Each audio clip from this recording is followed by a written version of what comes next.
सन या सूर्य हमारी कुंडली का ऐसा प्लेनेट है जिसके साथ यदि कोई भी दूसरा ग्रह आकर बैठता है तो ये उस ग्रह को अस्त कर देता है और उसके कुछ सिग्निफिकेशंस के रिजल्ट आपको जिंदगी भर नहीं मिल पाते। अब मैं आपको सूर्य के बारे में एक बहुत नई जानकारी दूंगा।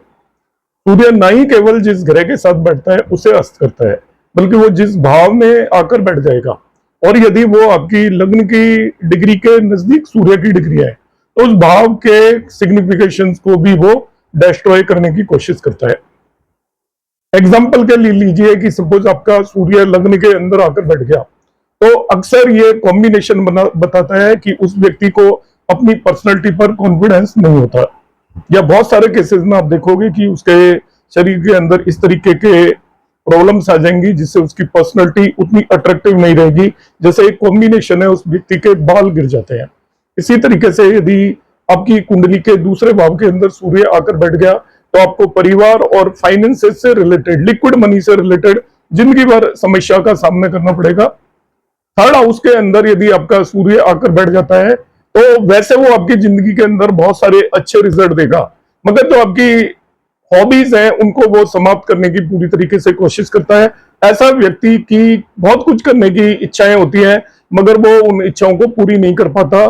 फोर्थ हाउस के अंदर सूर्य आकर आपकी प्रॉपर्टी, व्हीकल या मदर से रिलेटेड प्रॉब्लम डेफिनेटली क्रिएट करेगा। पांचवें भाव के अंदर सूर्य आकर बैठ गया, चाहे वो उच्च का है या किसी भी राशि में है, तो आपकी संतान और इन्वेस्टमेंट से रिलेटेड आपको डेफिनेटली फिफ्थ हाउस से रिलेटेड सिग्निफिकेशंस में जिंदगी पर परेशानी होगी। छठे भाव का बैठा हुआ सूर्य वैसे आपको अच्छे रिजल्ट देता है। सिक्स हाउस का सूर्य अच्छा माना जाता है, मगर वो भी छठे भाव से रिलेटेड किसी न किसी सिग्निफिकेशन में आपको डिफिकल्टी क्रिएट करेगा। सातवें भाव का सूर्य आपको मालूम है कि आपकी शादीशुदा जिंदगी के लिए अच्छा नहीं माना जाता।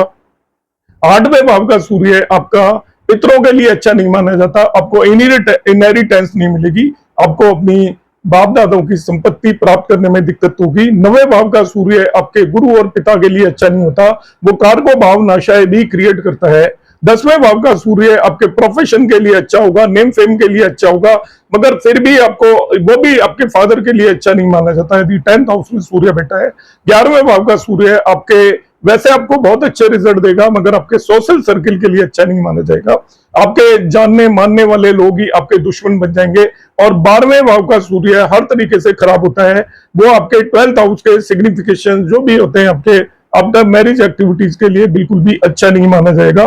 तो सूर्य किसी भी भाव में यदि भाव मध्य के पास जाकर बैठ गए तो उस भाव के सिग्निफिकेशन को डिस्ट्रॉय करने की कोशिश करता है।